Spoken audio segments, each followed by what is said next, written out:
ভোল পাল্টে এখন সবাই জুলাই যোদ্ধা, তারাই বেশি অপকর্মে লিপ্ত। সকালে তথ্য ভবনে এ মন্তব্য করেন স্থানীয় সরকার মন্ত্রী মির্জা ফখরুল ইসলাম আলমগীর।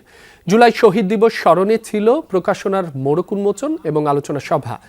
সেখানে তিনি বলেন, নতুন সরকার গঠনের পর কিছুই বদলায়নি। গেল 5 মাসে অতীতের মতোই চলছে ঘুষ দুর্নীতি।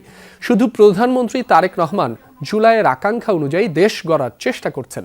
তাকে সহযোগিতা করতে সবার প্রতি আহ্বান জানান মন্ত্রী। বলেন, জুলাইয়ের ত্যাগ ধারণ করে পরিবর্তনের চেষ্টা না করলে সব রক্ত বৃথা যাবে। তার মতে, ক্ষমতাকে আঁকড়ে ধরা ব্যবস্থার পরিবর্তনের জন্যই জুলাই আন্দোলনে রক্ত দিয়েছিল তরুণরা। জুলাই আন্দোলন নিয়ে কেউ যেন ব্যবসা করতে না পারে সে ব্যাপারে সজাগ থাকার আহ্বান জানান তথ্যমন্ত্রী জহিরুদ্দিন স্বপন।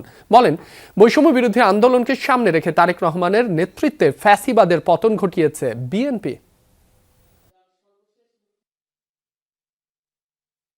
যুদ্ধের প্রকল্পকে ব্যবসার প্রকল্প হিসাবে ব্যবহার করেছিলেন।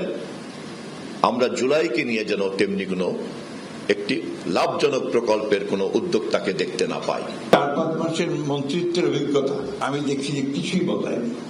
একইভাবে আপনারা যারা ঘুষ খেত তারা ঘুষ খাওয়ার পদ্ধতি বিক্রি করছে, একইভাবে যারা আটকে দিত ভালো একটা কাজকে আটকে দিচ্ছে, একইভাবে ওই যে আমি বললাম যে আপনার ভোল পাল্টাচ্ছে, পাল্টা দিয়ে চলে আসছে।